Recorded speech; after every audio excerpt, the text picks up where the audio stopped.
Good morning friends, क्या हाल है आपके? गगन, तुम्हारी गुड मॉर्निंग बहुत धीमी धीमी आ रही है। बिल्कुल तुम सो रहे हो, क्या बात है? बिल्कुल मनरेगा टाइप, ढीले ढाले बेकार फालतू टाइप से, क्या है ये? अरे सर मत पूछिए, बिल्कुल मनरेगा मेंटेलिटी हो रखी है सर, बिल्कुल ढीला ढाला, बिल्कुल बेकार सा सर, कुछ मत पूछिए सर। ओके, कुछ करने का मूड नहीं है, बैठे से बेकार भली पुरानी कहावत है और नई कहावत हम आज बात करेंगे, बैठे से मनरेगा भला। वैसे आज मैं आपको इस क्लास में मनरेगा के बारे में ही बताने वाला हूँ। मनरेगा महात्मा गांधी के नाम पर एक राष्ट्रीय ग्रामीण रोजगार गारंटी योजना है और बजट की जिन योजनाओं की सबसे ज़्यादा चर्चा होती है, जिस पे पक्ष विपक्ष के नेता अर्थशास्त्री बहुत बात करते हैं, वो है मनरेगा। और इसमें हमें समझने की बात यह है कि प्रधानमंत्री मोदी ने इस स्कीम के बारे में एक बार कहा था कि मनरेगा बड़ी बेकार की योजना टाइप है और इसमें गड्ढे खोदे जाते हैं और गड्ढे भरे जाते हैं। लेकिन मोदी साहब को प्राइम मिनिस्टर बने हुए बहुत लंबा अरसा बीत गया, ये स्कीम अब भी चल रही है, चलती ही जा रही है और कहावत पुरानी से नई हो गई, बैठे से मनरेगा भला। सर, अगर इस स्कीम में कुछ है ही नहीं तो ये स्कीम चलती क्यों जा रही है? स्कीमों का लॉजिक बहुत अलग होता है ना। स्कीम कोई सिर्फ इसलिए नहीं चलती कि उसके रिजल्ट आने चाहिए, है ना। आपको अगर पुराने कॉलेज यूनिवर्सिटी में जाएं, कई स्टूडेंट 10 साल से पढ़ रहे हैं, 15 साल से पढ़ रहे हैं, तो क्या आपको लगता है वो पढ़ने के लिए आते हैं? कई सारी स्कीम सिर्फ इसलिए नहीं आती कि उनसे कोई कामयाबी हासिल करनी है, वो चलती रहती है। मैं जब छोटा था तब मैं गरीबी हटाओ स्कीम सुनता था, आज भी सुन रहा हूँ, मेरे किड्स भी सुन रहे हैं और भगवान ने चाहा तो ग्रांड किड्स भी सुनेंगे। मनरेगा का आप स्केल समझिए क्या है। 2022-23 में जिस फाइनेंशियल ईयर में हम हैं, 15 करोड़ एक्टिव वर्कर, इसका आप स्केल समझ रहे हैं क्या है? 7 ऑस्ट्रेलिया जितनी आबादी हमारे यहाँ मनरेगा में काम करती है। कोई सिंगापुर वाला आपको ज़्यादा तड़ी दे तो बोले जितनी तुम्हारी पॉपुलेशन है उसका 30 गुना हमारे यहाँ मनरेगा में काम करते हैं। तो पॉइंट ये है कि इसका स्केल इतना बड़ा है कि कई देशों की आबादी से कई ज़्यादा बड़ी आबादी मनरेगा में लगी हुई है। रिज़ल्ट क्या आ रहे हैं ये एक अलग मसला है, पर वो लगे हुए हैं, पैसे मिल रहे हैं। 2022-23 में सरकार ने इसके लिए 73,000 करोड़ रुपए रखे थे और दिसंबर 2022 में सरकार ने एक्स्ट्रा इसके लिए मांगे 45,000 करोड़। हालांकि कोरोना के वक्त इस स्कीम का एक इस्तेमाल था, एक यूज़ था। तमाम लॉकडाउन के चलते फैक्ट्री बंद हो गई थी, तो गांव में इसने एक बड़ी तादाद में रोजगार दिया। मगर मूल सवाल ये है, अगर आप गाँव में जाकर देखें तो गांव में कई बार ये शिकायत करते हैं कारोबारी कि उनको मजदूर नहीं मिलते काम करने के लिए। वजह ये है कि मनरेगा से उनको पैसा मिल जाता है और कई केस में बिना काम किए हुए। जब बिना काम किए हुए पैसा मिलेगा तो कोई काम करके पैसा क्यों कमाना चाहेगा।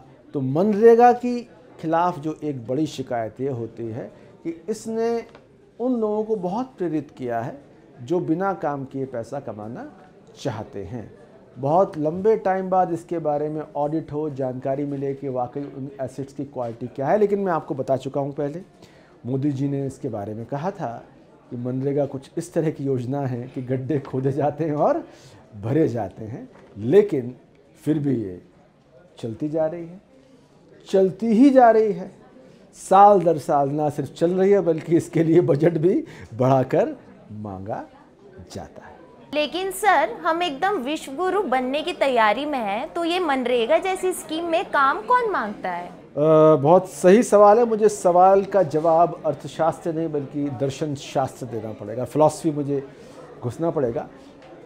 दर्शन शास्त्र में पढ़ाते हैं कि जो है वो नहीं है और जो नहीं है वो है। बड़ा मुश्किल सा ये है, क्या मतलब? आप कहेंगे सर दिन दहाड़े क्या आप क्लास में लगा के आ गए, कैसी कैसी बातें कर रहे हैं, जो है वो नहीं है। दरअसल भारत के बारे में आप जो कहेंगे वो भी सच है, और जो आपने कहा ठीक उसका उल्टा भी सच है। भारत एक बहुत अमीर देश है क्योंकि इसमें इतनी मर्सिडीज़, इतनी फॉर्च्यूनर, इतनी लग्जरी हवाई यात्राओं की डिमांड है। और भारत एक गरीब देश है, ये बात इससे साबित होती है कि 81 करोड़ लोगों के खाने पीने का, अनाज का इंतजाम सरकार को करना पड़ता है। वो भी सच है, ये भी सच है, सब सच है। एक्स भी सच, एंटी एक्स भी सच। भारत दरअसल अर्थशास्त्र का विद्यार्थी होने के नाते समझें 3 भारत एग्जिस्ट करते हैं। 140 करोड़ में से 5 करोड़ जो लोग हैं वो भारत का अमेरिका है।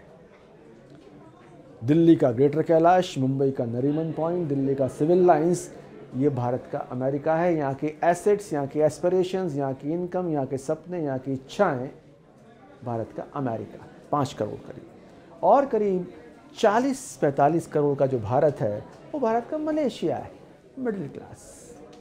करीब 80 से 85 करोड़ भारत का युगांडा है, जिसको किसी स्कीम से मुफ्त का अनाज चाहिए, किसी से रोजगार चाहिए। और ये तीनों भारत अपने आप में इतने बड़े हैं कि हर भारत का अपना महत्व है। भारत का अमेरिका इतना बड़ा है कि 10 न्यूजीलैंड बन सकते हैं, 5 करोड़। भारत का अमेरिका इतना बड़ा है कि 2 ऑस्ट्रेलिया बन सकते हैं। लेकिन इसके बावजूद भारत का युगांडा अपनी जगह खड़ा हुआ है। मनरेगा जैसी योजनाओं का बहुत महत्व उन लोगों के लिए है जिनके लिए अस्तित्व का संकट भी एक ठोस संकट है, जो भारत का युगांडा है, और उसकी तादाद बहुत बड़ी है। तो साहब, जो भारत का हिसाब किताब आप देखते हैं ना, इसमें कई तरह के भारत एग्जिस्ट कर रहे हैं, और 80 करोड़ से ज़्यादा का जो भारत है वो भारत का युगांडा है। और उसके सामने खाने पीने की समस्या है। अब इसको ऐसे एंगल से देखें कि पैसे के लिहाज से अमेरिका इंडिया का बहुत इंपॉर्टेंट है, और वोट के लिहाज से युगांडा बहुत इंपॉर्टेंट है। इसलिए वो सारी योजनाएं जिनका ताल्लुक भारत के युगांडा से है, उसमें कई बार तर्क समझ में आए या ना आए, वो चलती रहेंगी। तो मनरेगा की स्कीम कुछ इस तरह की स्कीम है कि इसके व्यर्थता पे, कितनी बेकार है, रिजल्ट आ रहे हैं नहीं आ रहे हैं, तमाम बात होती रहें, लेकिन इसके ख़त्म होने की संभावना नहीं है। आने वाले बजट में भी हम देखेंगे कि इसमें एलोकेशन अगर ठीक ठाक हुआ तो ठीक, वरना सरकार की खाक खींची जाएगी कि साहब आपने गरीबों के लिए, मजदूरों के लिए ये एलोकेशन कम कर दिया। इसलिए सरकार चिंतित इस बात पर रहती है कि मनरेगा को लेकर अगर चिंता, चर्चा, डिबेट हो तो ये ना हो कि सरकार ने इसका बजट ड्रास्टिकली कम कर दिया है। क्योंकि जैसा मैंने आपको बताया कि 15 करोड़ एक्टिव वर्कर्स जुड़ते हैं इससे, बहुत बड़ी आबादी जुड़ती है इससे। तो ये बजट की उन योजनाओं में से है जिसका आर्थिक कम राजनीतिक महत्व बहुत ज़्यादा है। और जैसा मैंने आपको समझाया, सरकार वोट से चलती है, वोट चलता है राजनीति से। और बावजूद इसके कि सरकार के मुखिया एक बार जो मान चुके हों कि गड्ढे खोदने की और भरने की एक्सरसाइज है, ये स्कीम तमाम गड्ढों को पार करती हुई चलती चली जाएगी, चलती चली जाएगी, चलती चली जाएगी।